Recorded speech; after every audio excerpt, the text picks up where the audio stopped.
नमस्कार, आप देख रहे हैं बदलाव के नायक। आपके साथ मैं हूं प्रांजलि सिंह।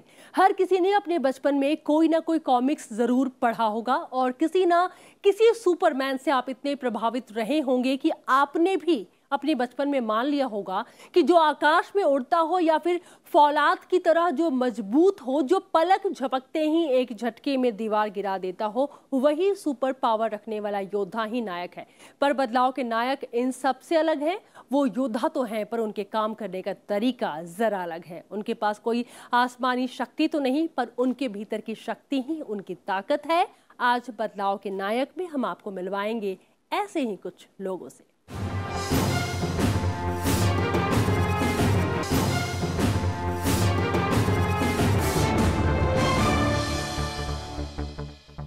पहली कहानी कोच्चि से है। एक ऐसा लड़का जो कोच्चि की सड़कों पर बचपन में खाने के लिए अजनबी व्यक्तियों से भीख मांगता था, जिसके पिता शराब पीते थे और माँ मजदूर थी। माँ को इतनी कमाई नहीं थी कि वे अपने बच्चों को आराम से दोनों समय का खाना खिला सके। इसलिए मुरुगन को अपने पूरी बचपन को कूड़ा बीनने और खाने की जुगाड़ करने में बिताना पड़ा। लेकिन आज हालात बदल चुके हैं, समय बदल चुका है और मुरुगन बन चुके हैं गरीबों के लिए मसीहा। कैसे, देखिए इस खास रिपोर्ट में।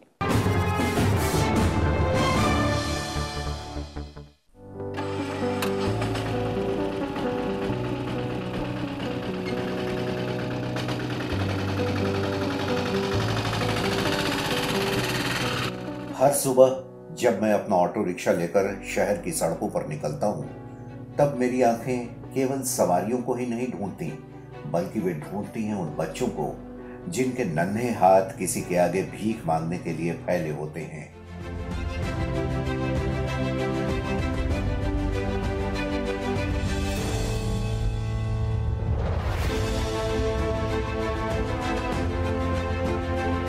एस मुरुगन आज किसी पहचान का मोहताज नहीं है। ये वो शख्स है जो बिना किसी लाभ के अपना पूरा जीवन बेसहारा, यतीम, बुजुर्ग और दिव्यांगों को समर्पित कर चुका है। साल 2012 में सोशल सर्विस करने के लिए तत्कालीन राष्ट्रपति प्रणब मुखर्जी ने इन्हें सम्मानित किया था। वहीं 2015 में प्रधानमंत्री नरेंद्र मोदी के हाथों नेटवर्क टाइम्स नाउ की ओर से अमेजिंग इंडियन अवार्ड भी मिला था। पुरस्कारों की एक लंबी फेहरिस्त है, लेकिन इन्हें आज भी आप कोच्चि की सड़कों पर ऑटो चलाते हुए कहीं भी अपने आसपास देख सकते हैं।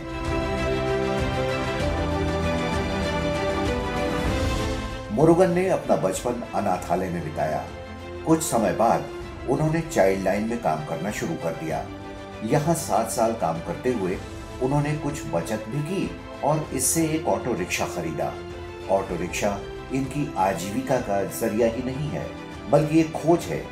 जाने कहां कब कोई गरीब, बेसहारा मानसिक रोगी मिल जाए और उनको इनकी सेवा करने का अवसर मिले।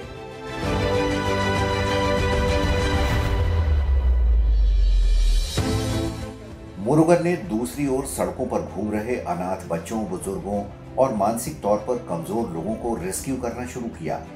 2007 में मुरुगन ने सोशल वर्कर बन ऐसे लोगों के लिए काम करने के बारे में सोचा। अनाथ बच्चों की जिंदगी संवारने के एकमात्र उद्देश्य से वर्ष 2007 में उन्होंने अपनी संस्था थेरुवोरम की स्थापना की। उनके शेल्टर में दर्जनों लोग हैं जिन्हें सड़कों से रेस्क्यू करके लाया गया। खाना पीना और दवाओं का भी पूरा इंतजाम है।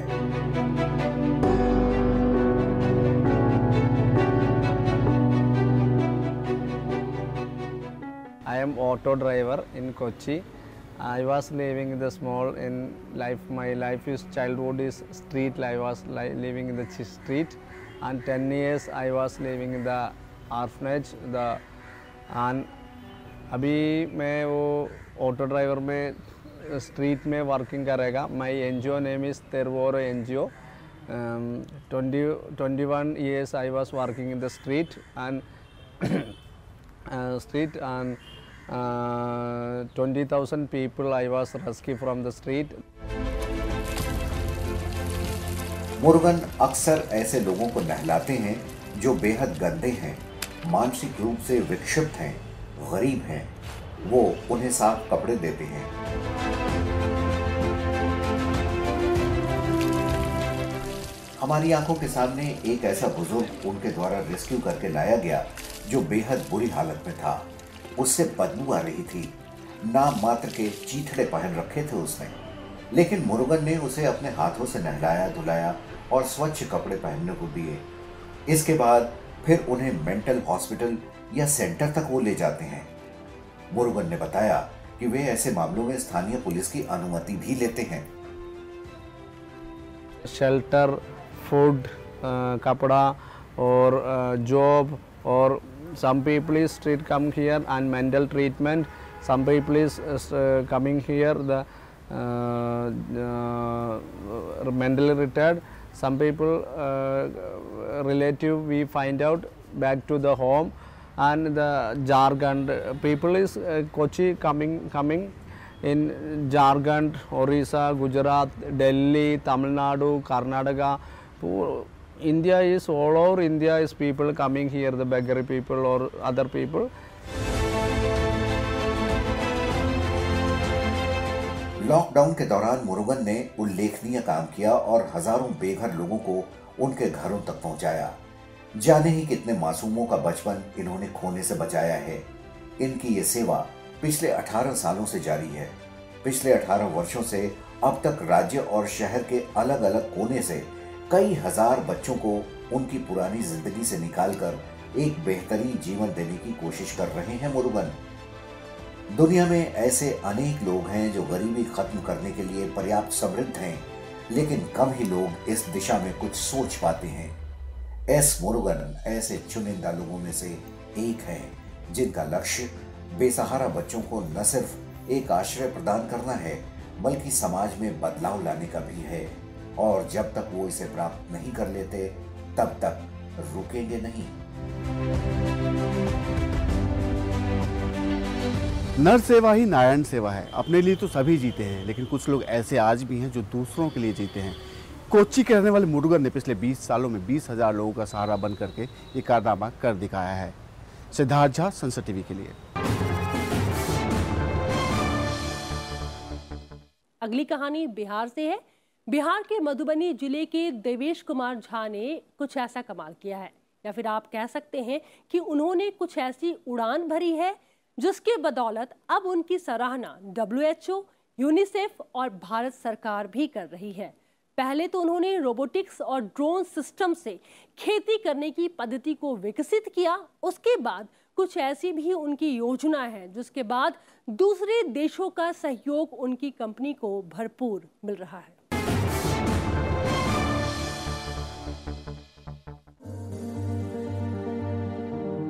देवेश झा बिहार के मधुबनी जिले के एक छोटे से गांव से आते हैं। देवेश की उड़ान की आज दुनिया कायल है। देवेश ने दवाओं को दूर दराज के ग्रामीण इलाकों में पहुंचाने के लिए छोटी स्वायत्त हेलीकॉप्टर सेवा की शुरुआत की। ये एक क्रांतिकारी पहल है उनकी कंपनी डे बेस्ट की। डे बेस्ट ने ICMR के साथ भारत में वैक्सीन पहुंचानी शुरू कर दी है, जिसकी विश्व स्वास्थ्य संगठन, यूनिसेफ और भारत सरकार ने बहुत सराहना की। देवेश ने पटना से इंटरमीडिएट करने के बाद लेखन और एक शोध प्रकाशन शुरू कर अपना करियर शुरू किया और कई सरकारी एजेंसियों के साथ काम किया। लेकिन फिर कुछ नया करने के उत्साह से देवेश ने ड्रोन तकनीक की तरफ कदम बढ़ाया। रिसेंटली हमने मणिपुर में और नॉर्थ ईस्ट में वैक्सीन डिलीवरी की है, जिसकी सराहना पूरे देश के लोगों ने की है। हमारे माननीय प्रधानमंत्री मोदी जी ने भी की है। दोस्तों, डे बेस्ट एग्रीकल्चर के लिए बहुत ही डेडिकेटेड है और हम लोग ड्रोन से डिजीज डिटेक्ट करते हैं। अभी हमारे देश में जो सबसे बड़ी समस्या है कि 50,000 करोड़ से ज़्यादा के क्रॉप लॉस खेत में ही हो जाती है, क्योंकि अर्ली स्टेज में डिजीज डिटेक्ट नहीं हो पा रही है। दोस्तों, हमारी ड्रोन्स जब फ्लाई करती है तो उसमें बहुत सारे सेंसर होते हैं जिससे हम अर्ली स्टेज में डिजीज डिटेक्ट कर लेते हैं। जैसे आपके MRI और एक्सरे करने से पता चल जाता है कि आपके शरीर के भीतर में क्या चल रहा है। उसी तरीके से हम लोग इमेज एनालिसिस, स्पेक्ट्रल एनालिसिस और सेंसर एनालिसिस करते हैं, जिससे सरकार को ये पता चल जाती है कि किस खेत में कहाँ पे कौन सी बीमारी लगी है, हमें किसको कितनी फसल क्षति देनी है। इंश्योरेंस कंपनी को पता चल जाती है कि हम रियल टाइम में कैसे किसानों को उनका भुगतान कर सकें। दोस्तों, अब किसानों को अगर कोई सामान वो अपने खेत में लगाए हैं तो वो काटने से पहले बेच सकते हैं, मतलब उन्हें मंडी पर डिपेंड होने की जरूरत नहीं है। मतलब बिहार के एक छोटे गांव में उग रही सब्जी हो सकता है कि यूरोप के एक छोटे से देश में बिक रही हो। उन्होंने विमानन कंपनियों के साथ काम किया और निर्माण कार्य शुरू किया एक छोटे स्वायत्त हेलीकॉप्टर का, जिन्हें हम यूएवी या ड्रोन के नाम से भी जानते हैं। आज ड्रोन का इस्तेमाल बॉर्डर की निगरानी, फिल्म मेकिंग, यातायात, सुरक्षा जैसे कई कार्यों में हो रहा है। इनकी स्टार्टअप कंपनी डेबेस्ट आज ड्रोन, सैटेलाइट और स्पेसक्राफ्ट, इलेक्ट्रिक और एम्बीफियस एयरक्राफ्ट, लॉन्च व्हीकल का निर्माण कर रही है। इससे कृषि, रक्षा, अंतरिक्ष, अन्वेषण, एयरलाइंस, हेल्थ केयर, गांव में शिक्षा, माल पहुंचाने, कार्गो, विमानन और रोबोटिक्स के क्षेत्र में अनुसंधान और नवाचार को बढ़ावा देने में मदद मिलेगी। देवेश अब किसान स्टेशन का भी निर्माण कर रहे हैं, जो ड्रोन आधारित कृषि समाधान प्रदान करता है। देवेश की कोशिश है कि तकनीक और आर्टिफिशियल इंटेलिजेंस का इस्तेमाल करके कृषि का बेहतर समाधान प्रस्तुत कर सकें। मैं टेक्नोलॉजी के प्रति हमेशा से डेडिकेटेड रहा हूँ। मेरे पिताजी बीएसएनएल में थे, तो मुझे पता था कि जैसे टेलीकॉम ने एक नई क्रांति लाई, इंफॉर्मेशन का पावर लोगों तक गया, वैसे ही आज के डेट में आम लोगों तक ये टेक्नोलॉजी कैसे पहुंचे। मैंने इस कंपनी की शुरुआत 2017 में की थी। इससे पहले मेरा एविएशन में अच्छा सा एक्सपीरियंस था। मैंने देखा कि अगर एक ऐसा टूल्स हम डेवलप करें जिससे कई एकड़ के एकड़ डेटा गवर्नमेंट को पता चल जाए और मार्केट को पता चल जाए कि किस खेत में कहाँ उग रहा है, तो किसानों को उचित मूल्य मिल सकेगा। दोस्तों, जब मैं ड्रोन की बात कर रहा हूँ तो ये सिर्फ टेक्निकल वर्क ही नहीं करता है, ये मैकेनिकल वर्क प्रॉब्लम भी सॉल्व करता है। जैसे कि आप देख रहे होंगे कि बहुत सारी जगह लेबर की कमी हो गई है। जी हाँ दोस्तों, स्प्रेइंग ड्रोन्स हमने डेवलप किया जो वहाँ छिड़काव करती हैं जहाँ पे बीमारी होती है। आज के डेट में हमारे ड्रोन्स, हम लोगों ने एसओपीज भी बनाने में मदद की है और हम लोग बिहार एग्रीकल्चर यूनिवर्सिटी के साथ काम कर रहे हैं। देश के अनेक जगहों पे हमारी स्प्रेइंग ड्रोन की डिमांड आई है। इसके तहत हम लोग फार्मर्स को बहुत ही कम रुपये में स्प्रेइंग सर्विसेज अवेलेबल करा रहे हैं। इन सब चीज़ों के लिए हम लोग एक किसान स्टेशन बनाते हैं। किसान का फुल फॉर्म है knowledge intelligence system and agro application network. फिलहाल इनकी कंपनी डेबेस्ट कृषि, स्वास्थ्य देखभाल और होमलैंड सिक्योरिटीज जैसी सेवाएं यूनाइटेड किंगडम, वियतनाम और अफ्रीकी देशों में दे रही है। देवेश ने अपने इस काम से बहुत से लोगों को रोजगार उपलब्ध कराया है। इनकी कोशिश है कि तकनीक और आर्टिफिशियल इंटेलिजेंस की मदद से लोग राष्ट्र निर्माण में अपनी भागीदारी सुनिश्चित कर सकें।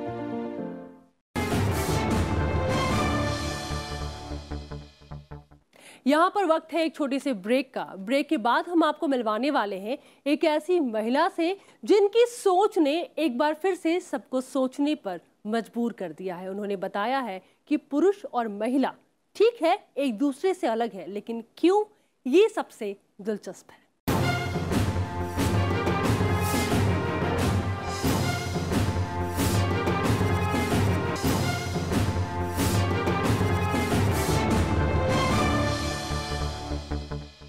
ब्रेक के बाद एक बार फिर से आपका स्वागत है बदलाव के नायक में।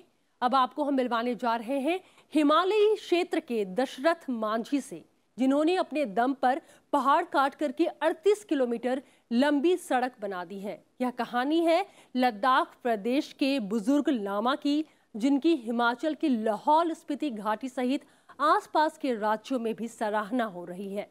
साल 2014 में इन्होंने पहाड़ को काटने का काम अकेले शुरू कर दिया। उस वक्त इन्हें भी यह उम्मीद नहीं थी कि वो इस काम में सफल हो पाएंगे, लेकिन आज इन्होंने अपने गांव को सड़क से भी जोड़ दिया है।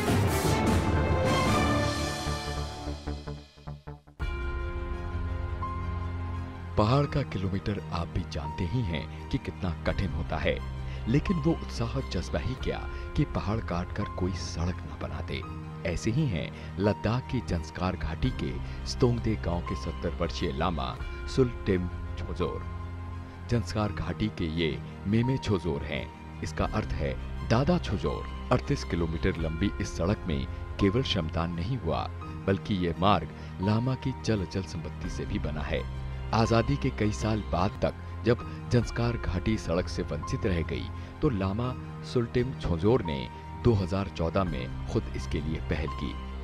सड़क बनाने के बाद लामा सुलटिम छोजोर को लोग मांझी कहने लगे। अब लामा की हिमाचल की लाहौल स्पीति घाटी सहित आसपास के राज्यों में भी सराहना हो रही है। इन्होंने पहाड़ काटने के लिए जो मशीनरी खरीदी थी वो अपने घर और जमीन को बेचने के बाद खरीदी थी। ये मशीनरी उस समय 57 लाख रुपए की आई थी। इसके लिए इन्हें अपनी जमीन और संपत्ति तक बेचनी पड़ी। मैंने सोचा भाई इतना आदमी को मुश्किल एक आदमी कर सकता, तो हमने जितना भी उसमें वो लगे तो तकलीफ होगा तो मैंने कर दूँगा, थोड़ा सा पैसा हमको पूरा हो जाएगा तो तकलीफ का मैंने नहीं देखा। मैंने वही वहाँ वही जो एक पानी आता था जी उधर से नाला से, तो बादल ऊपर नहीं जाता, वो पानी भर जाता है बीच में ना, तो बहुत डर लगा मुझे वहाँ। तो किसी न किसी दिन तो कोई बच्चा उधर से चला जाएगा ना, क्योंकि माँ बाप साल बच्चे के साथ तो जा नहीं सकता, कोई बच्चे के साथ भेज देता। तो फिर मैंने सोचा, मैंने बावन से मैंने वादा किया जो हमको पैसा पूरा हो जाएगा, तकलीफ को तो मैंने बिल्कुल नहीं देखना। फिर ऐसे करके हमने 4 साल काम किया, 38 किलोमीटर में नया बिल्कुल, तो उनका थोड़ा सा बना हुआ था, उसका मरम्मत भी किया मैंने। शुरुआती दिनों में लोग लामा के कार्य को मजाक में लेने लगे, लेकिन जब लामा सुल्टिम छुजोर ने अपने सीमित संसाधनों से दारचा से शिंकुला की ओर ट्रैक तैयार कर लिया तो सभी हैरान रह गए। लामा सुल्टिम छुजोर बिना किसी मदद के अपने सपनों को साकार करने में जुटे रहे। जब वो इस सड़क पर पहली बार जीप लेकर करग्या गांव पहुंचे थे तो ग्रामीणों की खुशी का ठिकाना नहीं था।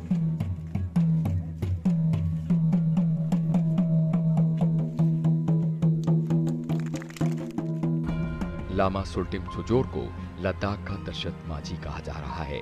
इसके लिए लामा सुल्टिम छुजोर को पद्मश्री पुरस्कार से सम्मानित भी किया गया है। श्री सुल्टिम छुजोर समाज सेवा।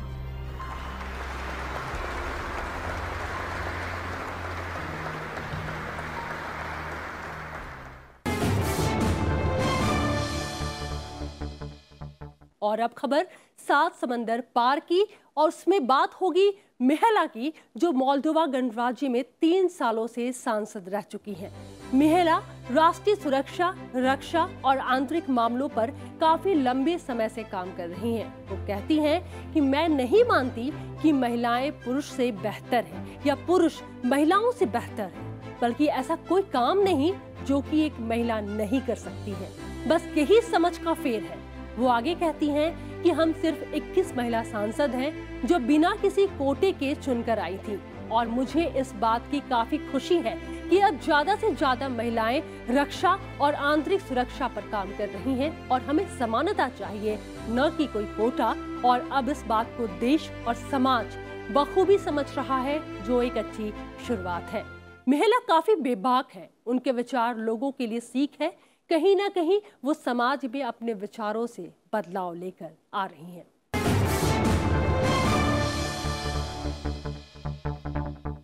आज के लिए बदलाव के नायक में इतना ही। उम्मीद है कि आपको आज की हमारी ये कड़ी जरूर पसंद आई होगी। अगली बार मिलेंगे कुछ ऐसे ही लोगों से, कुछ ऐसी ही कहानियां एक बार फिर से आपके साथ में साझा करेंगे। तब तक के लिए आप सब देखते रहे संसद टीवी। नमस्कार।